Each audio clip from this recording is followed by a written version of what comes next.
مولانا عبدالحکیم اسحاق کے بیانات کے لیے حکیم اسحاق آفیشل کو سبسکرائب کریں۔ مولانا عبدالحکیم اسحاق۔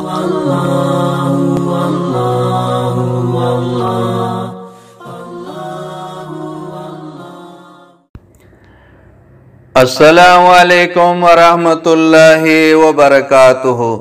بسم اللہ الرحمن الرحیم۔ روزے کی حالت میں احتلام کا حکم۔ روزے کی حالت میں اگر احتلام ہو جائے تو کیا اس سے روزہ ٹوٹ جاتا ہے یا نہیں؟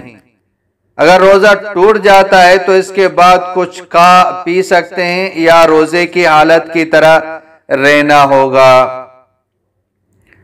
اس کا جواب یہ ہے کہ اگر روزہ دار کو سونے کی حالت میں احتلام ہو جائے تو اس سے روزہ نہیں ٹوٹتا ہے بلکہ روزہ صحیح ہے۔ البتہ جتنا جلدی ہو سکے وہ غسل کر لے، بلا وجہ غسل میں تاخیر نہ کرے تاکہ روزے کا زیادہ سے زیادہ وقت پاکی میں گزر جائے۔ اور غسل میں اتنی تاخیر کرنا کہ نماز قضا ہو جائے یہ گناہ ہے۔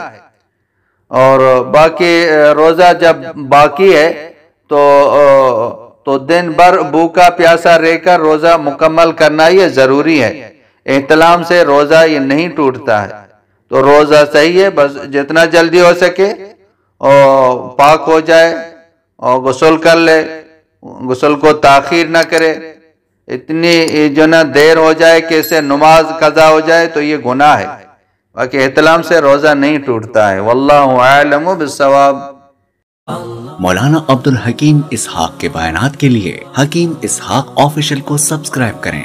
مولانا عبدالحکیم اسحاق۔